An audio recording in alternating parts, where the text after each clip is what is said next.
Hello বন্ধুরা, কেমন আছেন সবাই? আশা করি সবাই ভালো আছেন। তো চলে আসলাম আরো একটা নতুন ভিডিও। আজকে জানতে চলেছি ৬ জন অভিনেতার সম্পত্তির পরিমাণ বা কত টাকার মালিক তারা। তো বেশি কথা না বলে চলুন ভিডিওটি শুরু করি।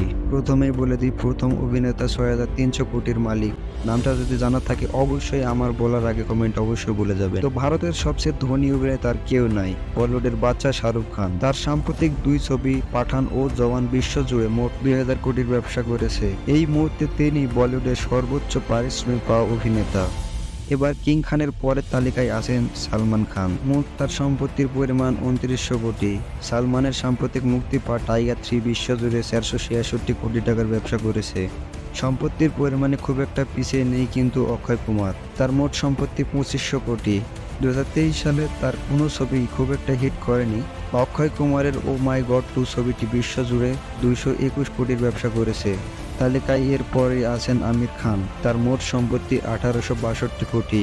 লাল সিং চন্ডা তেমন সফল হয়নি, আপাতত তিনি মুখিয়ে আছেন সিতারে জমিন পর মুভিটি এই সালেই মুক্তি পাবে। এবার দক্ষিণী সুপারস্টারদের সম্পত্তিও মাথা ঘুরিয়ে দেওয়ার মতো।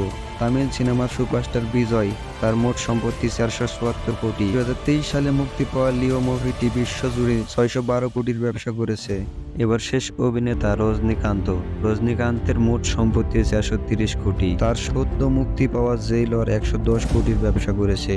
তো আপনি কোন অভিনেতার ছবি পছন্দ করেন অবশ্যই কমেন্ট বক্সে বলে যাবেন। তো আজকের ভিডিও এই পর্যন্তই, আবার দেখা হচ্ছে সামনের ভিডিওতে। তো সবাই ভালো থাকবেন, ধন্যবাদ।